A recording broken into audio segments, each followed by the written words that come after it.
Cercile encore. On est le 19 février 2022. Alors, je viens sur la trompette ce matin encore et je viens proclamer le retour de notre Seigneur Jésus-Christ. Soyez tous bénis et que sa joie nous soit renouvelée en ce jour. Amen et amen. Alors, qui vaincra sera mon fils, c'est ça que Dieu dit. Alors, de ce que je comprends, c'est que avant d'être appelé son fils ou sa fille, il s'attend à ce que nous soyons des vainqueurs. Amen. Pour le moment, on vient prier, on l'appelle papa, on prie et on vient en tant que fils ou fille devant son père et on prie, on se dit que Jésus-Christ est notre frère et vraiment, voilà comment on vit, surtout si on a donné notre vie à Jésus, ou bien on va dire, je suis devenu enfant de Dieu aujourd'hui. Alors quelqu'un va te dire, mais comment est-ce que tu es devenu enfant de Dieu? Tu vas dire, ah non, mais j'ai donné ma vie à Jésus. Et c'est écrit que si tu décides de suivre Jésus, alors tu deviens le fils du Père. Alors c'est comme ça qu'on commence notre témoignage. Amen et alléluia. Mais la question, elle est celle-ci. Est-ce que on reste fidèle à nos engagements? Est-ce que l'engouement que nous avons eu le premier jour où nous avons donné notre vie à Jésus, est-ce que c'est toujours le même zèle qui nous anime dans ce temps où nous nous trouvons? Alors, dans Apocalypse 21, Dieu nous dit dans le verset 7, il dit « Celui qui vaincra héritera ces choses. Je serai son Dieu et il sera mon fils. Mais pour les lâches, les incrédules, les abominables, les meurtriers, les impudiques, les enchanteurs, les idolâtres et tous les menteurs, leur part sera dans les temps ardents de feu et de soufre qui est la seconde mort. » Alors, Dieu nous dit que c'est au vainqueur ou bien le vainqueur sera appelé le Fils de Dieu. Pas avant cela. Et il dit, le vainqueur héritera ces choses. Mais quelles choses? Le verset 21 commence par la description de la Nouvelle Jérusalem. Alors Dieu nous décrit la Nouvelle Jérusalem et qui est aussi le tabernacle de Dieu qui vient habiter avec les hommes et comment Dieu va essuyer toute larme de nos yeux et la mort ne sera plus. Et voilà comment il nous décrit la Nouvelle Jérusalem. Et au verset 7, il dit « Celui qui vaincra sera appelé mon fils, sera appelé ma fille. » Il s'agit de vaincre. Alors quand on lit même dès le début des lettres, les 7 lettres de Jésus-Christ aux 7 églises, il parle de vainqueur. Il dit au vainqueur je veux faire ceci, au vainqueur je veux faire cela, au vainqueur je veux faire ceci. Et ici Dieu le Père nous dit, le vainqueur sera appelé mon fils, au même titre que Jésus-Christ. Alors, ce qui nous déclasse, c'est la liste, ce qu'il a donné au verset 8. On a lu Apocalypse 21, le verset 7. C'est là que Dieu dit que le vainqueur sera appelé mon fils, le vainqueur sera mon fils. C'est ça que Dieu dit. Et il oppose celui qui aura vainqueur, celui qui aura été vainqueur, il l'oppose aux meurtriers, aux impudiques, aux enchanteurs, aux abominables, aux lâches, aux incrédules, et puis et aux menteurs, et tous les menteurs. La liste, elle est longue. Ça ne se limite pas juste à ces 8 péchés-là qui sont mentionnés. On peut prendre tous les péchés qui existent sur la terre et leur trouver de la place dans les 8 colonnes qui sont là. Amen. Alors, c'est ça que Dieu est en train de dire. Il est en train de nous dire que tous ceux-là qui ne vont pas faire ou bien marcher de manière à plaire à Dieu, ils seront tout simplement rejetés, loin de la présence de Dieu. Mais ceux-là seulement que Dieu appelle fils, c'est ceux qui auront dominé la vie du péché. Alors dans Romains 8, le verset 27, Dieu nous dit la même chose encore. Vous savez, la pensée de Dieu, elle est toujours la même, elle n'est jamais différente, que nous soyons dans l'Ancien Testament, que nous soyons dans le Nouveau. Alors, dans Romains 8, le verset 19, il est dit ceci.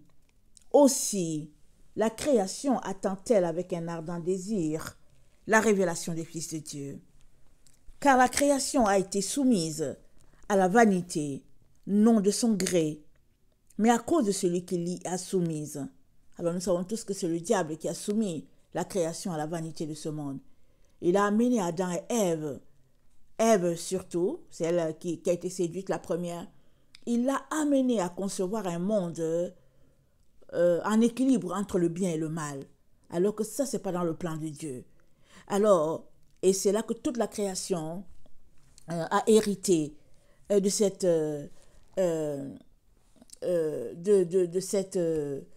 comment je vais dire ça, de cette contamination. Voilà, toute la création a été contaminée.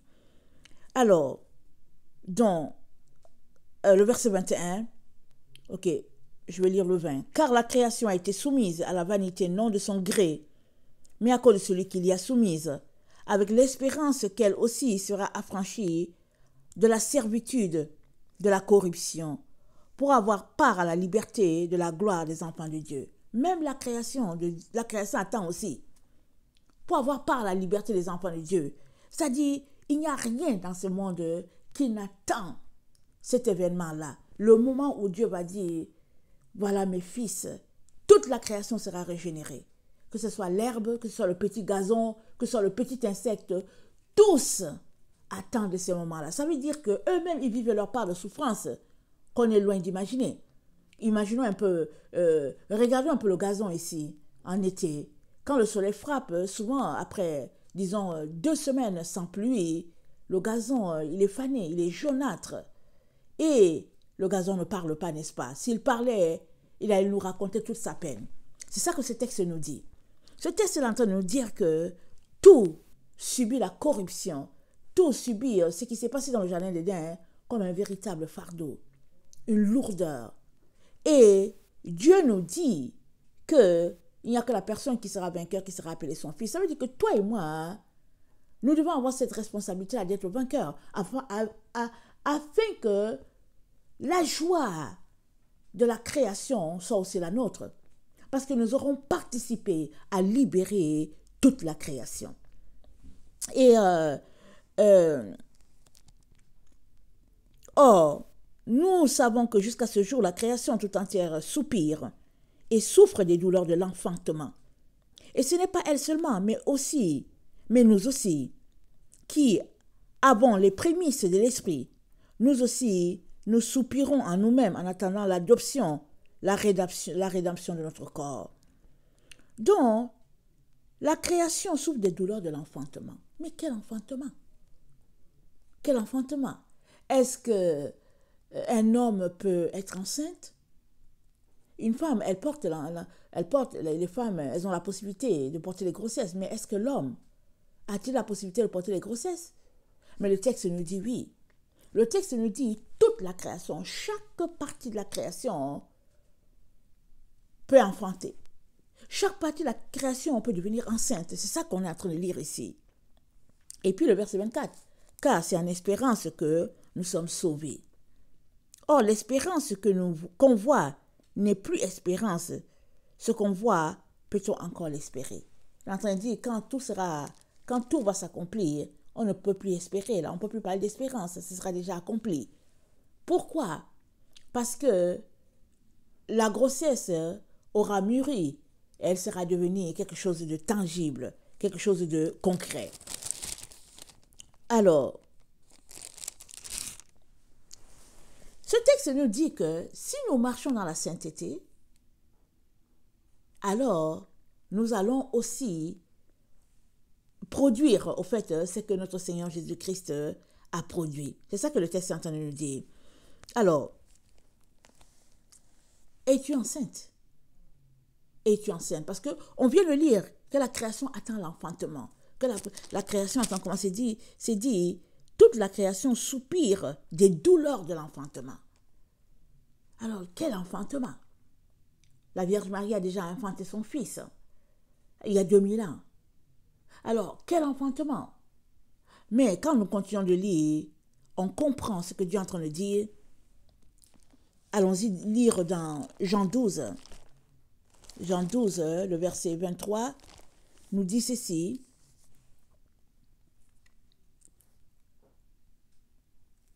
Jésus leur dit, est-ce que je suis bien dans Jean 12? Ok, Jésus leur dit, l'heure est venue où le Fils de l'homme doit être glorifié. En vérité, je vous le dis, si le grain de blé qui est tombé en terre ne meurt, il reste seul. Mais s'il meurt, il porte beaucoup de fruits. Celui qui aime sa vie la perdra, et celui qui hait sa vie dans ce monde la conservera pour la vie éternelle. Ok, celui qui aime sa vie la perdra. Si là où nous sommes là, tu aimes ta vie, tu vas la perdre. Mais si tu la hais, si tu détestes cette vie-là que tu mènes, alors tu conserveras la vie éternelle. Ça dit, il dit, celui qui aime sa vie la perdra, et celui qui hait sa vie dans ce monde, voilà, si ta vie là, telle que tu la mènes, tu la hais, tu la détestes, alors il dit, tu vas la conserver pour la vie éternelle. Parce que si tu détestes ta vie dans ce monde, tu vas vivre de manière à ce que elle soit conforme à la vie du ciel, au fait. Pour les gens du monde, tu seras un extraterrestre, tu seras un alien, mais pour le ciel, tu seras pleinement citoyen. Et dans 1 Corinthiens 15, le verset 35, Jésus-Christ nous dit ceci. Mais, quelqu'un dira, comment les morts ressuscitent-ils et avec quel corps revient-il? Insensé, ce que tu sèmes ne reprend point vie s'il ne meurt. Et ce que tu sèmes, ce n'est pas le corps qui naîtra, c'est un simple grain de blé, peut-être, ou de quelque autre semence. Puis Dieu lui donne un corps comme il lui plaît, et à chaque semence, il donne un corps qui lui est propre. Toute chair n'est pas la même chair, mais autre est la chair des hommes, autre celle des quadrupèdes, autre celle des oiseaux, autre celle des poissons. Il y a aussi des corps célestes et des corps terrestres, mais autre est l'éclat de ton corps, mais autre est l'éclat des corps célestes, autre celui des corps terrestres. Autre est l'éclat du soleil, autre l'éclat de la lune, et autre l'éclat des étoiles. Même une étoile diffère en éclat d'une autre étoile. Ainsi en est-il de la résurrection des morts. Le corps est sémé corruptible, il ressuscite incorruptible. Il est sémé méprisable, il ressuscite glorieux. Il est sémé infirme, il ressuscite plein de force. Il est sémé corps animal, il ressuscite corps spirituel. S'il y a un corps animal, il y a aussi un corps spirituel. C'est pourquoi il est écrit, le premier homme, Adam, devint une âme vivante. Le dernier Adam est devenu un esprit vivifiant. Mais ce qui est spirituel n'est pas le premier, c'est ce qui est animal. Ce qui est spirituel vient ensuite. Le premier homme, tiré de la terre, est terrestre. Le second, homme, est du ciel. Tel est le terrestre. Tels sont aussi... tel est le terrestre, tels sont aussi les terrestres. Et tel est le céleste, tels sont aussi les célestes. Et de même que nous avons porté l'image du terrestre, nous porterons aussi l'image du céleste. Ce que je dis, frère, c'est que la chair et le sang ne peuvent hériter le royaume de Dieu, et que la corruption n'hérite pas l'incorruptibilité. Voilà. La corruption n'hérite pas l'incorruptibilité.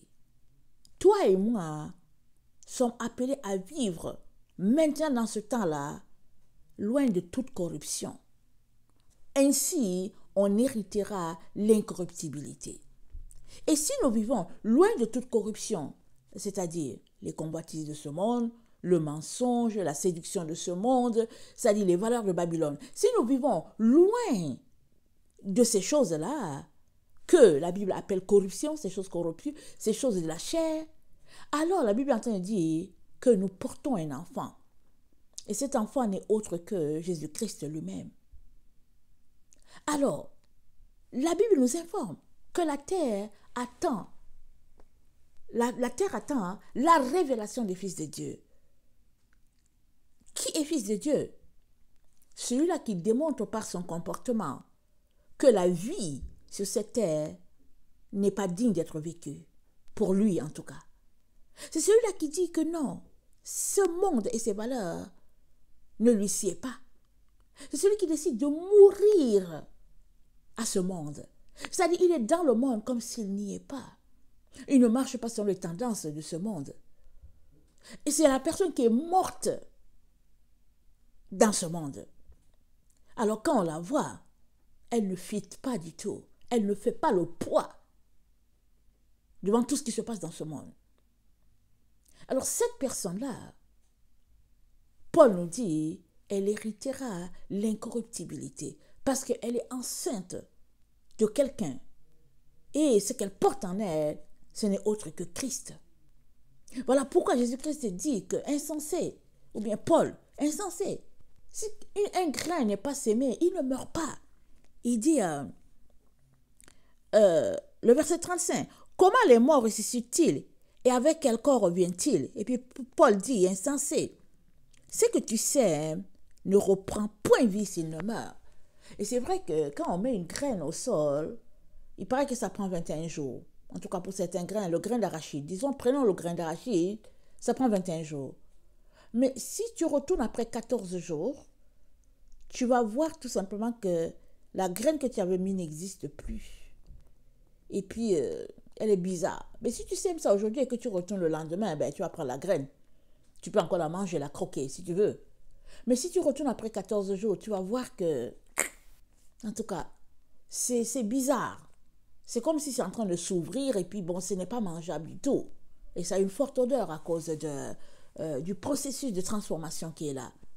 Et Paul nous dit, c'est pareil pour notre corps, pour nous les humains sur cette terre. Pendant que nous sommes déclarés morts, notre corps physique subit des transformations. On se dépouille. Quand tu es dans un processus de dépouillement, c'est parce que tu es mort au fait. Tu es mort à ce monde. Alors, tu acceptes le message du dépouillement. Dépouillement à tous les niveaux. Au niveau de ton habillement, au niveau de ce que tu manges, au niveau de ce que tu dis. C'est ça, la sanctification. La Bible dit quoi? Rechercher la paix et la sainteté, ou bien la sanctification, sans laquelle nul ne verra Dieu. Alors, être enceinte, c'est avoir accepté le message de Jésus, mais surtout avoir accepté de mourir en soi, avoir accepté de renoncer à la vie de ce monde pour épouser la vie de Jésus. Et nous savons que la vie de Jésus, c'est la vie du ciel. Nous prions toujours le Notre Père. Je ne sais pas si vous le faites, la prière du Notre Père. Amen. Si vous faites la prière du Notre Père à tous les jours, voilà ce que tu dis. Que ta volonté soit faite sur la terre comme elle est faite au ciel. C'est ça que tu dis. Alors tu dis ça dans ta prière. C'est-à-dire, tu le pries pour toi parce que tu veux que la volonté du Père dans ta vie soit faite comme elle serait faite, comme elle est faite au ciel. Parce que les gens qui sont au ciel, ils obéissent au ciel, on obéit à une seule personne, c'est Dieu, c'est tout. C'est la volonté du Père. Ce n'est pas la volonté du Père et du diable, comme ici sur la terre. Alors, si tu as opté de suivre la volonté de Dieu uniquement, alors tu fais partie de ceux-là qui ont décidé de mourir en soi.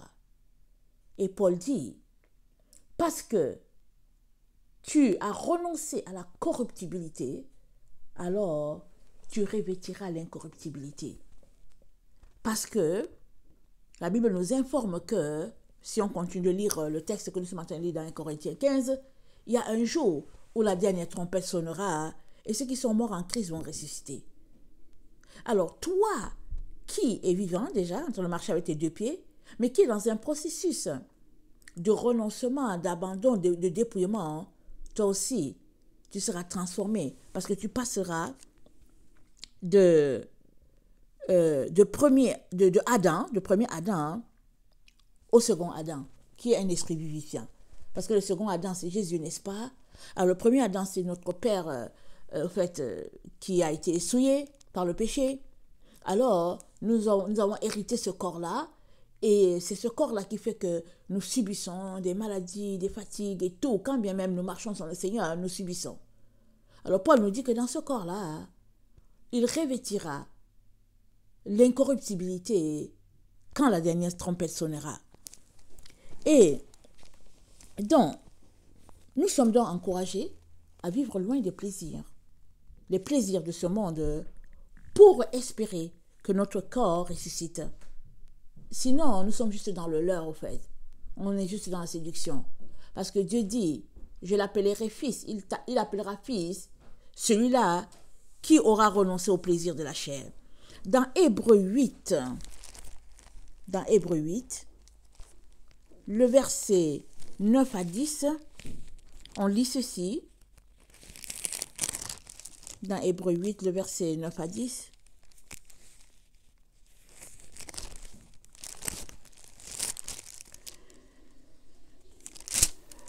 C'est dit.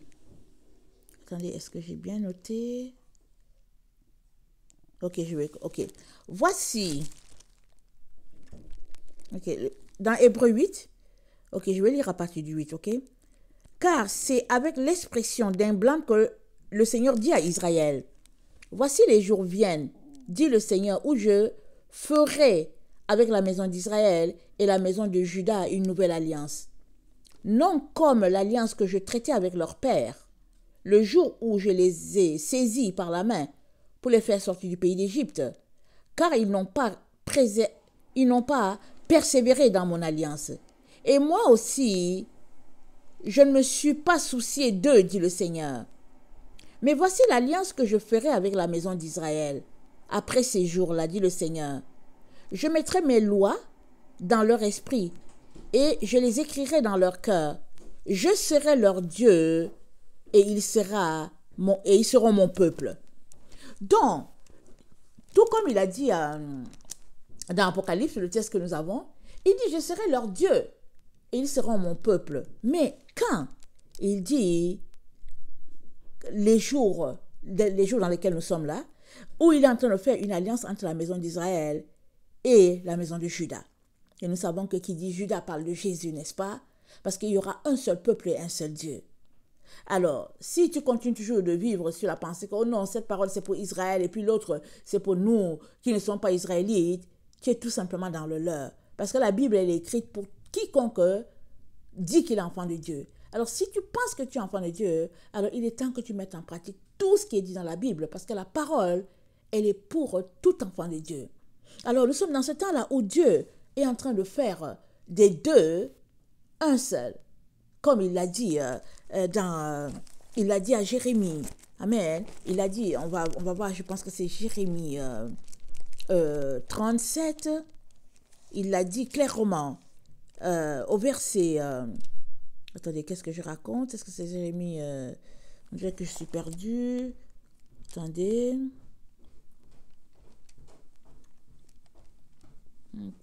ou bien est-ce que c'est Ézéchiel? Attendez, on dirait que je perds mon... j'ai perdu mon... au fait, je ne l'avais pas noté, mais... attendez, je pense que c'est Ézéchiel. Donnez-moi un temps. C'est Ézéchiel.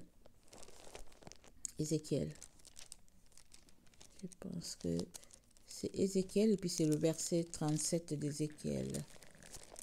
Mais je ne sais pas exactement où, si je me rappelle.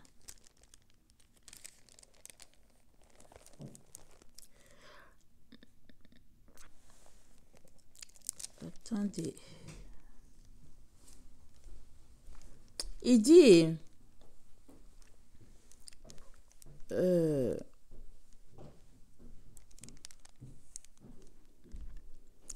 c'est pourquoi ainsi parle le Seigneur l'Éternel, on est dans Ézéchiel 34. Voici, je jugerai entre les brebis grasses et les brebis maigres, parce que vous avez heurté avec le côté et avec l'épaule et frappé de vos cornes toutes les brebis faibles, jusqu'à ce que vous les ayez chassées, je porterai secours à mes brebis afin qu'elles ne soient plus au pillage, et je jugerai entre brebis et brebis. J'établirai sur elles un seul pasteur, qui les fera paître. Mon serviteur David, il les fera paître, il sera leur pasteur. Moi, l'Éternel, je serai leur Dieu, et mon serviteur David sera prince au milieu d'elles. Moi, l'Éternel, j'ai parlé. Je traiterai avec elles une alliance de paix, et je ferai disparaître du pays les animaux sauvages. Elles habiteront en sécurité dans le désert et dormiront au milieu des forêts. Alors voilà, le Seigneur a promis, il y aura un seul pasteur, il y aura un seul Dieu, il n'y aura pas deux. Même si les gens veulent diviser, il y aura un seul. Et puis, ça c'est j'ai lu dans Ézéchiel 34, et puis dans Ézéchiel 37, le verset 15, Dieu dit, la parole de l'Éternel me fut adressée en ces mots, fils de l'homme. Prends une pièce de bois et écris dessus pour Juda et pour les enfants d'Israël qui lui sont associés. Prends une autre pièce de bois et écris dessus pour Joseph, bois d'Éphraïm, et de toute la maison d'Israël qui lui est associée. Rapproche-les l'une et l'autre pour en former une seule pièce, en sorte qu'elle soit unie dans ta main. Et lorsque les enfants du peuple te diront, ne nous expliqueras-tu pas ce que cela signifie? Réponds-leur, ainsi parle le Seigneur l'Éternel, voici je prendrai le bois de Joseph, qui est dans la main d'Éphraïm, et les tribus d'Israël qui lui sont associées, et je les joindrai au bois de Juda, et j'en ferai un seul bois, en sorte qu'il ne soit qu'un seul dans ma main. Donc voilà, il y a un seul peuple. Amen. Un seul peuple qui écoute Dieu. Et à ce peuple-là, Dieu dira, il dit, comment il dit ça? Il dit, mais voici l'alliance que je ferai avec la maison d'Israël, ici dans Hébreux 8. Après ces jours-là, dit le Seigneur, je mettrai mes lois dans leur esprit. Amen, dans leur esprit. Je les écrirai dans leur cœur, et je serai leur Dieu, et ils seront mon peuple. Et quand Dieu parle de la maison d'Israël, il parle de l'olivier sauvage, et puis aussi de l'olivier en tant que tel qu'est Israël. Vous savez qu'on a été greffé à Israël. Alors il parle d'un seul arbre. Il sera le Dieu d'un seul arbre, unis les deux unis. Et pour que donc, toi et moi puissions être appelés fils de Dieu, comme il le dit, il est très très important qu'on marche selon ses lois à lui. Et sa loi, c'est là dans la Bible. Il n'y a pas une Bible qui est pour les Israélites, qui est l'Ancien Testament, et une autre qui est pour les non-Israélites, qui est le Nouveau Testament. Non, non, non. Tout ça là, c'est du faux, c'est un faux enseignement. Il est donc très très important que nous puissions marcher de manière à accomplir la volonté de Dieu. Que nous devons marcher de manière à mourir en nous-mêmes, comme Paul nous dit. Il dit le grain ne peut pas mourir. Le grain ne peut pas renaître s'il ne meurt. Alors si tu sèmes quelque chose, il faut que cette chose-là meure. Alors une fois qu'elle meurt, alors elle va pousser et tu vas voir le petit arbuste qui va sortir. Tu vas dire, ah ok, l'arachide que j'ai sémé est en train de donner quelque chose. Mais tant et aussi longtemps que ce n'est pas mort, ça ne peut rien donner. Pareil pour toi et moi. Nous devons mourir en nous-mêmes. Nous devons nous oublier. Nous devons, oublier ce que nous aimons, ce que nous n'aimons pas. Ça dit, nous devons vivre uniquement pour la gloire de notre Dieu. Amen. Ça, c'est très, très important. Ce n'est que là que Dieu nous appellera son fils, sa fille. Et dans Hébreux 8, nous sommes plus dans Hébreux 8, le verset 9 à 10, il dit, attendez, j'espère que j'ai bien noté ça. Il dit, non, comme l'alliance que j'ai traitée avec leur père le jour où je les ai saisis par la main pour les faire sortir du pays d'Égypte, car ils n'ont pas persévéré dans mon alliance. Et moi aussi, je ne me suis pas soucié d'eux, dit le Seigneur. Mais voici l'alliance que je ferai avec la maison d'Israël. Attendez, je ne sais pas, attendez, je pense que mon texte... Il dit, voici l'alliance que je ferai avec la maison d'Israël. Je mettrai mes lois dans leur esprit. Amen. Et je mettrai mes lois dans leur esprit et je les écrirai dans leur cœur et je serai leur Dieu et ils seront mon peuple. Aucun n'enseignera son citoyen. Aucun frère ne dira, aucun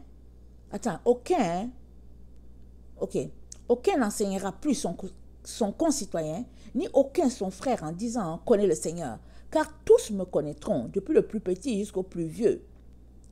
Et cette connaissance de Dieu-là, elle vient parce que nous lui avons soumis notre volonté. Parce que toi et moi avons décidé de laisser notre volonté à Dieu. Parce que tant que ta volonté est forte en toi et que ce n'est pas Dieu qui te dirige, hein, alors tu ne peux pas être modélé par le Père. Alors, parce que tu auras vécu de manière à ce que Dieu soit celui-là qui domine sur toi, alors tu es considéré mort et ton corps qui est là, un corps de corruption, ce corps revêtira l'incorruptibilité. Dans Hébreux 10, le verset 9, Jésus-Christ dit, c'est écrit, « Voici, je viens pour faire ta volonté. » Il dit, il abolit ainsi la première chose pour établir la seconde. C'est en vertu de cette volonté que nous sommes sanctifiés. Jésus dit, je viens faire ta volonté. Donc, cette phrase-là, je viens faire ta volonté, ça doit être la phrase de chacun d'entre nous qui nous réclamons enfants de Dieu. À tous les jours, nous devons nous lever, nous dire, Seigneur, voici le jour que tu as fait, je suis debout pour faire ta volonté, pas la mienne, Seigneur. Chaque jour, nous devons faire cela. Et si c'est comme ça que nous vivons, parce que Jésus-Christ a vécu comme ça, pour faire la volonté de Dieu, alors, quand la mort est venue, quand le moment est venu pour lui de mourir, qu'il lui-même, il a livré sa vie, amen, quand ce moment-là est venu, il a ressuscité. Et son corps, qui était corruptible, ses disciples l'ont jadis connu, avait le même corps qu'eux, est devenu incorruptible, ce corps-là. Si bien que ce corps-là pouvait passer partout, ils étaient là, la porte fermée, et Jésus est entré. Parce que son corps était devenu maintenant incorruptible. Et le Seigneur nous dit, il nous dit, ce n'est qu'à partir de ce moment-là qu'il nous appellera fils, qu'il nous appellera fille. Alors, je viens vraiment nous encourager, mes chers frères et chères sœurs, à vivre de manière dépouillée, à vivre de manière à nous oublier pour notre Dieu, à vivre dans la vérité, c'est-à-dire que puisque nous disons que nous sommes, ou bien puisque nous disons que nous avons donné notre vie à Jésus-Christ, il serait très important que notre quotidien reflète cette volonté-là que nous lui avons donnée. Alors, je terminerai en lisant Zacharie 8.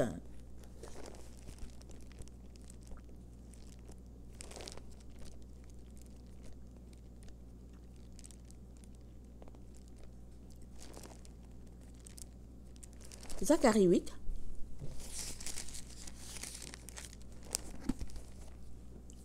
Le verset 1 nous dit, « La parole de l'Éternel des armées se révéla en ces mots. Ainsi parle l'Éternel des armées. Je suis ému pour Sion d'une grande jalousie, et je suis saisi pour elle d'une grande fureur. Ainsi parle l'Éternel. Je retourne à Sion, et je vais habiter au milieu de Jérusalem. Jérusalem sera appelée ville fidèle, et la montagne de l'Éternel des armées, montagne sainte. Ainsi parle l'Éternel des armées. Des vieillards et des femmes âgées s'assiront encore dans les rues de Jérusalem, chacun le bâton à la main à cause du grand nombre de leurs jours. Les rues de la ville seront remplies de jeunes garçons et de jeunes filles jouant dans les rues. Ainsi parle l'Éternel des armées. Si la chose paraît étonnante aux yeux du reste de ce peuple en ces jours-là, sera-t-elle de même étonnante à mes yeux? Dit l'Éternel des armées. Ainsi parle l'Éternel des armées. Voici, je délivre mon peuple du pays de l'Orient et du pays du soleil couchant. Je les ramènerai et ils habiteront au milieu de Jérusalem. Ils seront mon peuple et je serai leur Dieu avec vérité et droiture. Il l'a dit, il dit avec vérité et droiture. Ils seront mon peuple, je serai leur Dieu. Mais qu'a-t-il dit avant de nous donner la parole de Zacharie 8, il a dit de sortir de Babylone. Parce qu'il dit quoi? Il dit, je les ramène de Babylone. Il dit, mais est-ce que la chose est étonnante? Ce n'est pas étonnant. Mais il demande à tous ces enfants qui y a sur cette terre de sortir de Babylone. Mais où est Babylone? Le fief de Babylone, c'est les États-Unis. Mais Babylone a envahi toute la terre. Toute la terre est Babylone aujourd'hui. Toute la terre. Il n'y a pas un endroit de la terre où la culture au fait, de séduction n'a infecté, même dans les villages les plus reculés. La culture de Babylone est là-bas, surtout avec le phénomène des cellulaires. Alors, Babylone est partout, partout, ça a envahi toute la terre. Cette vie de séduction. Et Dieu demande à chacun de ses enfants de sortir de là. Si tu penses que tu es enfant du Père, il te dit sors de là. Une fois que tu sors de là et que tu vis de manière à être vainqueur, alors il t'appellera son fils et sa fille. C'est-à-dire, il veut que tu gardes cette passion-là en toi. Et cette passion-là gardée en toi, c'est une grossesse. C'est une grossesse. Et tu enfanteras Christ. Alors, la Vierge Marie, elle a enfanté de manière tangible un être humain qui est sorti d'elle. Et toi, tu enfanteras ce Christ-là en toi dans ce sens que ton corps mortel sera transformé en corps immortel. Et tu deviendras un petit Christ. Nous serons tous des petits Christ. Nous serons à la gloire, à la lumière, à l'exemple du Christ. Nous serons son reflet. Nous serons tous dans un corps transformé. Si, du moins, nous vivons maintenant déjà à renoncer à la vie de ce monde, à oublier ce monde. Alors, pour que Dieu puisse être appelé notre Dieu et qu'il puisse nous appeler fils et filles, il s'attend à ce que maintenant déjà, là où nous sommes là, que nous disions, Seigneur, je dis bye bye à la vie de ce monde. Voilà, que le Seigneur bénisse sa parole dans nos cœurs. Et il n'y a pas un autre secret. Il n'y a pas de secret. C'est ta volonté que tu prends. Et tu décides de la donner à Jésus. Mais tu ne la reprends pas. Il y a plusieurs qui ont donné leur volonté à Jésus. Mais à un moment donné, ils l'ont reprise pour vivre selon leur volonté à eux. Non. Tu donnes ta volonté à Jésus complètement. Jésus-Christ a dit, je me tiens à la porte et je frappe. Si quelqu'un entend ma voix et m'ouvre, si tu entends, d'abord, il faudrait que tu entendes dans le brouhaha de ce monde. Il faudrait que tu entendes. Mais une fois que tu as entendu, il dit si tu lui ouvres la porte. Mais la porte, c'est où? C'est ta volonté. Si tu ne veux pas, il ne va pas te déranger. Mais si tu lui ouvres, alors il va s'asseoir pour souper avec toi. Et toi avec lui. Mais c'est quel souper? Ce n'est pas un souper de corruption. C'est un aliment pur. Non seulement les aliments que nous mangeons, c'est des salades pures, mais aussi le langage, la parole de Dieu qui n'est pas une parole corruptible. C'est ça, cette vie-là, que Jésus-Christ nous offre. Il a été l'exemple parfait de cette vie-là sur cette terre. On ne peut pas lui dire, tu sais quoi Jésus? Tu ne sais pas ce par quoi je passe, tu n'es pas passé par là. Jésus-Christ est passé par là. La Bible nous dit, si on disait tout ce qui s'est passé, il n'y aurait pas de livre capable de contenir ce qui s'est passé alors que Jésus était sur la terre. Jésus a vécu toutes sortes de tentations, mais il est resté fidèle à sa volonté qu'il a offerte au Père. Il a dit, je suis venu au Père faire non ma volonté, mais ta volonté. Et parce que lui, il a vécu ça, il a été vainqueur, c'est dit que toi et moi, nous pouvons être vainqueurs. Maintenant, est-ce que nous le voulons? C'est ça la vraie question. Ce n'est pas dit qu'il n'y aura pas d'obstacles. Hein? Plusieurs sont tombés à des obstacles donnés. Mais les obstacles, il y en a, ça fait partie de notre marche. Les obstacles, ça fait partie du feu. Parce que c'est le feu qui polit. S'il n'y a pas de feu, bon, l'or ne va pas devenir pur. Alors, les obstacles, ça fait partie. Mais la grande question, c'est est-ce que tu veux exercer, est-ce que tu veux lui donner complètement ta volonté, vraiment totalement, et ne plus la reprendre, et vivre de manière à te dépouiller de ce monde pour revêtir la vie céleste quand la dernière trompette sonnera. Amen. Que le Seigneur bénisse sa parole. Soyez bénis abondamment et je vous souhaite un bon sabbat. Amen. Et puis soyez persévérants dans l'épreuve. Et voilà, que le Seigneur vous bénisse. Je vous aime beaucoup et Dieu davantage. Alléluia, soyez bénis.